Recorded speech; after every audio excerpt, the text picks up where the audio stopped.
Nah, pada pagi hari ini Ibu akan menjelaskan mengenai materi ciri-ciri makhluk hidup. Apakah kalian semua tahu mengenai makhluk hidup? Belum, Bu. Nah, makhluk hidup merupakan suatu organisme yang dapat mempertahankan hidupnya di lingkungannya. Nah, ciri-ciri makhluk hidup itu ada bernafas, kemudian membutuhkan makanan, ada bergerak, tumbuh dan berkembang biak, kemudian peka terhadap rangsangan, kemudian mengeluarkan zat sisa, dan yang terakhir mampu beradaptasi. Nah, kita merupakan makhluk hidup atau bukan sih? Iya, Bu. Ya, makhluk hidup kita merupakan salah satu dari makhluk hidup. Kemudian makhluk hidup yang lainnya yaitu ada hewan dan tumbuhan. Nah, untuk ciri-ciri yang pertama yaitu bernafas. Makhluk hidup merupakan memiliki ciri-ciri yang utama yaitu bernafas, di mana untuk manusia yaitu menyerap oksigen, kemudian hewan juga menyerap oksigen, sedangkan tumbuhan menyerap karbon dioksida. Kemudian yang kedua ada membutuhkan makanan. Tentunya makhluk hidup itu memerlukan energi untuk melakukan aktivitas dalam hidupnya. Nah, untuk menghasilkan energi ini dapat berasal dari makanan.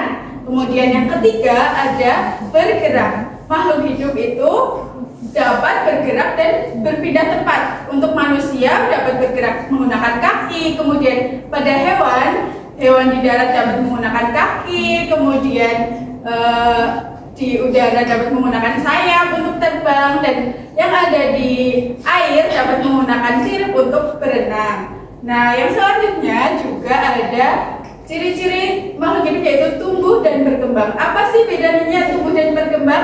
Ada yang tahu? Belum, Bu. Nah, tumbuh dan berkembang itu berbeda ya, di mana tumbuh itu merupakan penambahan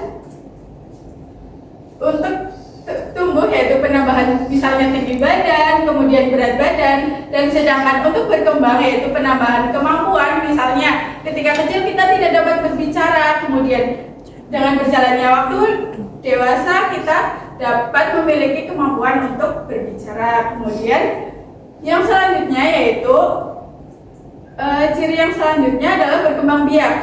Makhluk hidup memiliki ciri berkembang biak yaitu untuk menjaga keturunannya agar tidak punah. Kemudian yang selanjutnya ada peka terhadap rangsangan. Nah, ini berkaitan dengan panca indera. Untuk manusia yaitu pada kulit, kemudian pada tumbuhan misalnya pada putri malu, apabila disentuh itu merupakan peka terhadap rangsangan, di mana putri malu menjadi layu. Kemudian ada yang selanjutnya yaitu mengenai makhluk hidup dapat mengeluarkan zat sisa. Nah, mengeluarkan zat sisa ini yaitu dengan yang disebut dengan zat ekskresi. Nah, yang terakhir yaitu makhluk hidup mampu beradaptasi. Nah, di mana makhluk hidup itu harus memiliki kemampuan beradaptasi dengan lingkungannya. Misalnya pada tumbuhan kaktus dengan hidupnya yang di gurun dan panas, maka kaktus tersebut harus menyimpan banyak zat cair atau air.